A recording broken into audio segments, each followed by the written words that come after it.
She clinked her champagne flute and lifted it just enough for the entire room to catch the sparkle.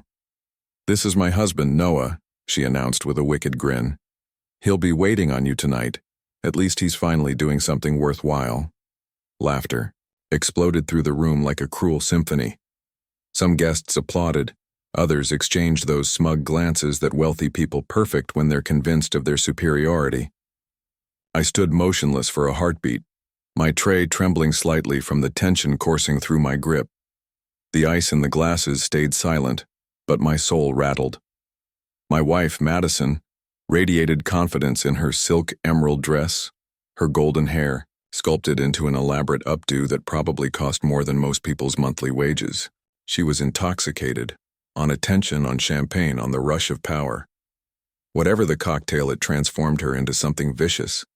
This company celebration took place in our home, our estate, the one I'd financed, the same mansion I'd allowed her to transform into some glossy magazine spread. Now she flaunted me like a trained animal. No, worse than that, like a punchline. What they couldn't fathom, what she remained oblivious to, was that I wasn't some server. I was the phantom who constructed this empire from the shadows, the CEO, the architect, the mastermind behind the holding corporation that had devoured Madison's precious boutique venture 2 years prior, wrapping it in layers of shell companies to keep me completely invisible.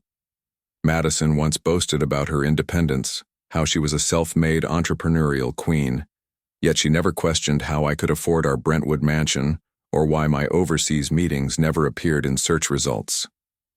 She didn't bother investigating as long as I stayed invisible and covered every expense. She was content treating me like an ornament in our own sanctuary. Tonight she craved my humiliation, and I would indulge her just long enough, while she paraded around introducing me to people as her domestic help. I observed the men she flirted with, particularly that sleaze in the Navy suit, Bryce, VP of Marketing, perpetually hovering too close, laughing excessively at her mediocre jokes. I understood exactly what was unfolding. I'd discovered the midnight messages when she abandoned her phone in the bathroom. I'd reviewed the security recordings during my business trips. She assumed I was ignorant of how she spread her allure like discount perfume across the office floors I technically owned. But tonight wasn't about her deceptions. Not yet. Midway through the evening, her superior arrived, Mr. Grant Whitmore, an impeccably dressed bulldog with predatory eyes. Everyone scrambled to acknowledge him. Madison naturally glided over as if she owned the entire building. "And who might this be?" he inquired, gesturing toward me. Madison pivoted toward him, still giggling from some pathetic witticism. "Oh, that's my husband," she cooed. "He's lending a hand tonight. He's between opportunities." Grant cocked his head, then studied me with unusual intensity. Then he stepped forward. "Noah King," he said deliberately, narrowing his gaze. "Wait, that's actually you, isn't it?" The atmosphere shifted, conversations slowed, heads began turning. "Before I file my divorce papers, don't worry. She'll still receive her severance, Grant." I nodded deliberately. "I admire your restraint, Noah. Hell of a strategy." Madison looked around the room like she was drowning in quicksand, and nobody was extending a lifeline. Not one of her superficial companions moved. Not even her beloved Bryce. I stepped closer and spoke just loud enough for her ears alone. "You. Label me a worthless server, but allow me to refresh your memory. I own everything you touch. This house, the company, the account that purchased your designer shoes, the vehicle you loaned your mother." Tears gathered, but I felt nothing. She wasn't weeping for me. She was mourning her lost authority. As I turned to exit, Bryce finally found his voice. "Listen, man, I had no idea." "Spare me," I replied. "If fortune smiles upon you, HR won't have your termination papers ready before Monday." I departed, composed and controlled exactly as I'd entered. But internally I was a tempest, not of rage anymore. That had dissipated. This was something icier, more precise. I didn't glance back. She never earned a second look. I settled into the back seat as the car pulled away from the mansion. My mansion. The driver remained silent. He understood. Everyone understood by now, and conversation wasn't necessary. My silence carried more weight than her mockery ever could. City lights blurred past the window, but my mind was sharper than it had been in months, perhaps years. I replayed every moment, not just tonight but the previous 2 years. All the subtle slights disguised as humor, the hollow compliments, the nights she returned exhausted and reeking of cologne I didn't wear, the business trips too spontaneous for me to join, how she began dressing differently, viewing me differently, like I was merely an obstruction. Madison had always worshipped appearances, and I was meant to be part of her image, the backdrop, the foundation. But I was never supposed to shine, never meant to seize control. That was her performance, her fantasy, and she executed it flawlessly until she forgot one crucial detail. I construct illusions for a living. She merely decorated them. My phone buzzed. A message from her, predictably. "Noah, please, we need to discuss this." Delete. Another ping. I didn't mean any of that. I was intoxicated and attempting humor. Another lie. "Can we repair this? You blindsided me and I panicked." Repair this? The woman who ridiculed me before 100 people now wanted to mend it, like it was a scratch on her luxury car, not a fracture in her entire character. I tossed the phone aside and stared ahead. She was panicking because I didn't shout, didn't explode, didn't hurl a drink in her face or storm out in theatrical fury. No, I allowed truth to speak. That's what always terrified her. Silence control my calculated coldness.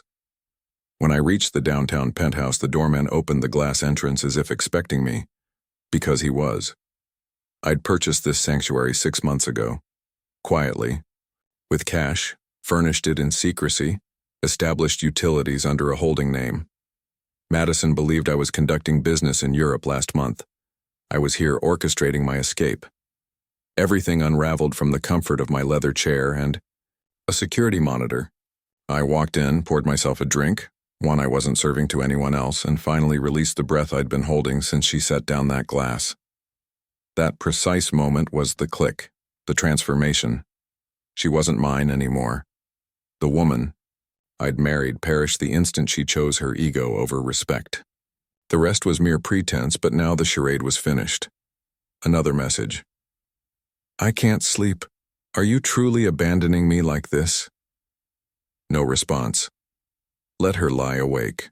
Let her finally sit in silence and hear truth echo back at her. She gambled, with something she couldn't afford to lose. The man who built her entire universe without ever demanding recognition. She took him for granted, and now he was gone. I didn't appear at the office the following morning. I didn't need to. By 8 a.m., HR had distributed the internal announcement. Bryce Miller suspended indefinitely, pending investigation. By 9:15, department heads had examined ownership charts of Madison's company, ownership that led directly to me. By noon, every single one understood that the man Madison paraded as a nobody was the one who signed their paychecks. But I wasn't contemplating victory. I was reflecting on the lies, the trivial ones, the venomous ones, the ones she told with a smile over breakfast, and the ones she spat like poison during arguments, like when she told her friends I'd forgotten her birthday, when I'd actually flown her parents from Miami and arranged a rooftop dinner under the stars. She claimed I'd abandoned her last minute, that I always vanish when it matters. They didn't. No, she was the one who never appeared, or when she collapsed on the couch, weeping about work exhaustion, begging for space while Bryce texted her about missing the way she moaned his name. She weaponized empathy, played victim while juggling 2 lives, and I allowed it because I'd loved her once, because I thought I could repair something broken at its core. At 4:37 p.m., my attorney called. "It's begun," he said. "What's her tone?" "Panic," he replied. "She's claiming emotional manipulation drove her to the affair and wants to salvage the marriage." I nearly laughed. Of course. She finally grasped what she was losing. She's also concerned about her image, the company's reputation, her brand, the women's leadership campaign. "I hold the trademark," I said icily. A pause. "You want to proceed with the divorce announcement?" I didn't hesitate. "Draft it. Include The part where I'm donating her share to a foundation for women in genuine need. Another pause, then a chuckle. You're ruthless. I corrected. That night, I stood by the penthouse window, watching the city pulse below. For the first time in ages, I didn't feel like I was performing. I wasn't suppressing fury, analyzing disappointment, or dissecting Madison's latest mood swing like a business crisis. I was simply still until the knock came. I didn't answer, I didn't budge, I knew it was her. She'd sobbed through the elevator ride, rehearsing some sob story for the front desk. Perhaps she brought that perfume I once enjoyed. Maybe she wore those heels from our first meeting, hoping nostalgia might soften me. But nothing could. I let the silence stretch until she surrendered. Then my phone illuminated. You're actually doing this? Destroying everything? No, I wasn't destroying anything. She had, 3 days ago. I didn't block her. I wanted her to witness everything, every headline, every share, every tagged photo of Bryce departing with his possessions, head bowed, dignity obliterated. I wanted her to scroll past the press release naming me sole shareholder and controlling executive of the holding group that owned her cherished empire. She didn't respond publicly, naturally. She still clung to the facade, still prayed silence, might erase humiliation. But I knew Madison better than she realized. She wasn't quiet from shame, she was plotting. The next message arrived late at night. I was furious. I thought you'd stopped caring about me. I stared at it, the audacity, the historical revision. Bryce just made me feel seen. Seen. The same Bryce who couldn't spell quarterly correctly in emails. The one who asked during a Zoom meeting what liquidity ratio meant, like he'd never held a calculator. That Bryce made her feel seen. I didn't reply, I never would. That was her final error, assuming I still needed closure, believing she could weep her way back into the warmth she'd incinerated. The next morning, she appeared at the office unannounced. Security buzzed me, confused. I instructed them to admit, I wanted to witness desperation on her face.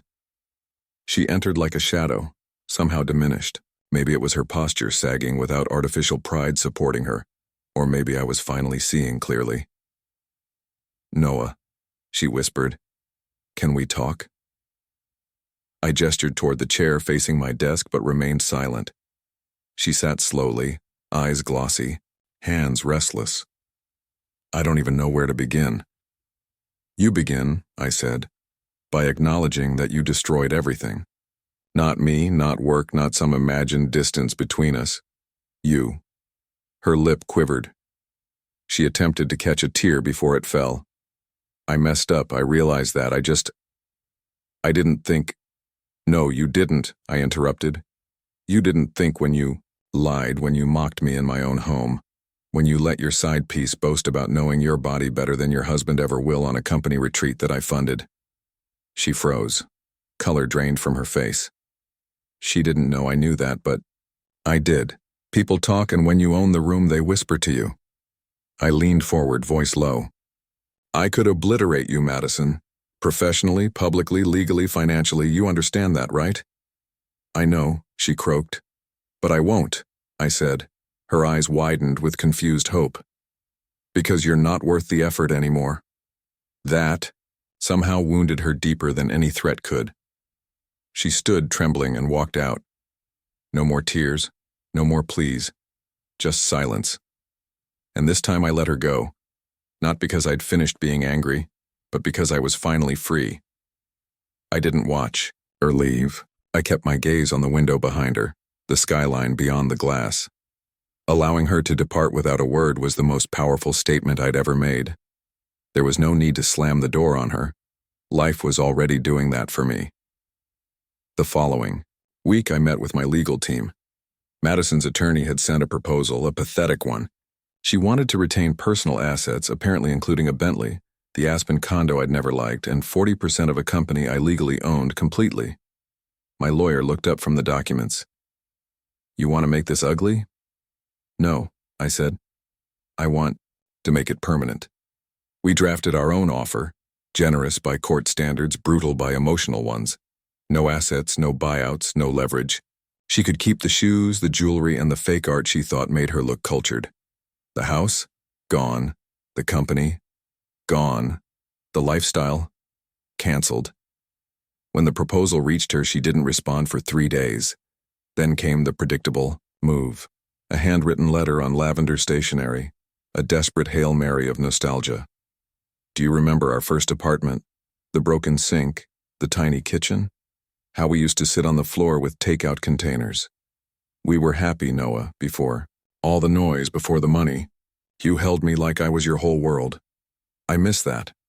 I miss us. Can't we go back, start again? The answer lived in the silence that followed. That girl from the tiny kitchen no longer existed. She'd been replaced by a woman who let another man undress her in a cabin while I built her future. The only thing she missed now was the power I'd given her. I didn't reply. Instead, I booked a flight somewhere quiet. Ocean view. No cameras, no boardrooms, no betrayal in stilettos. As the plane cut through clouds, I leaned back and stared at the sky. I wasn't angry anymore. I wasn't grieving. I was aware of what I'd tolerated, how easy it is to mistake arrogance for confidence, how love, when one-sided, isn't love at all. It's charity. And I was done giving handouts to someone who spat in my face and laughed while doing it. She'd learn, not because I'd teach her, but because life has a habit of showing mirrors to people who hide behind masks too long. Me? I had nothing left to prove. I'd already won. 2 months later, her name surfaced again on a blog, one of those glossy lifestyle sites that once praised her as a self-made mogul with enviable taste in marble countertops. This time, the tone had shifted. Inside the fall. Of a fashion queen, divorce scandal, and the CEO she never saw. She must have believed going public would salvage something, perhaps her dignity, maybe sympathy. The article painted her as a misunderstood wife, betrayed by a secretive husband, with controlling tendencies. She claimed I'd blindsided her, manipulated her, set her up to fail. I read the entire piece with scotch in hand and a slight smile on my face. Not because it hurt, but because it didn't. The woman in that article wasn't describing me. She was creating a fantasy villain so she wouldn't have to face the truth in the mirror. She could lie to the press, but she couldn't lie to herself at 3 a.m. when she rolled over to an empty bed and found nothing from me on her phone. That silence was her new reality, and I knew it echoed louder than anything I could ever say. What she didn't know was that I'd already moved on. Not to another woman, not to some rebound fling like she probably expected. I moved on to peace, to mornings without suspicion, nights without resentment, a life without constantly tiptoeing around someone else's insecurities disguised as ambition. I purchased a vineyard in Sonoma. Quiet, secluded, a place with soil, not marble, real roots instead of polished illusions. I'd always wanted to learn winemaking. Madison thought it was a waste of time, a rich man's hobby, but she was wrong as usual. It wasn't about wine. It was about building something I could feel with my hands, something honest. One day, walking through the vines barefoot and muddy, my phone buzzed again. Her name still not deleted. Maybe I kept it as a reminder of what I'd survived. Just saw the article. I know you probably despise me. I get it now.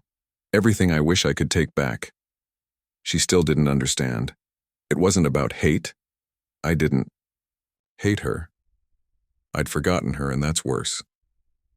I locked the screen, slipped the phone into my pocket, and continued walking through the vineyard, the wind carrying away everything I didn't need anymore, including her. She used to call me invisible. Now she was the one fading. A year later, I stood at the vineyard's edge watching the sun melt into the hills. The first batch of my wine, King's Edge, was bottled that morning. I didn't throw a party. No press, no influencers, no clinking glasses, in a rented ballroom. Just a quiet celebration with a few genuine people, friends who knew my story, not just the headlines, people who didn't care about titles or money or what brand of watch I wore. That evening, a couple visiting from out of state asked if I was the owner. I nodded. The woman smiled and said, "Your wife must be proud." I just smiled back. She used to be, but she was proud of the wrong man. They laughed politely, not knowing the weight behind those words, and that was fine. My story wasn't for everyone. It wasn't a tragedy, and it sure as hell wasn't a fairy tale. It was a lesson, a brutal, necessary one. You can give someone the world, but if they're only looking for a throne, they'll never see its value. They'll sit on it, sure, but they won't build with you.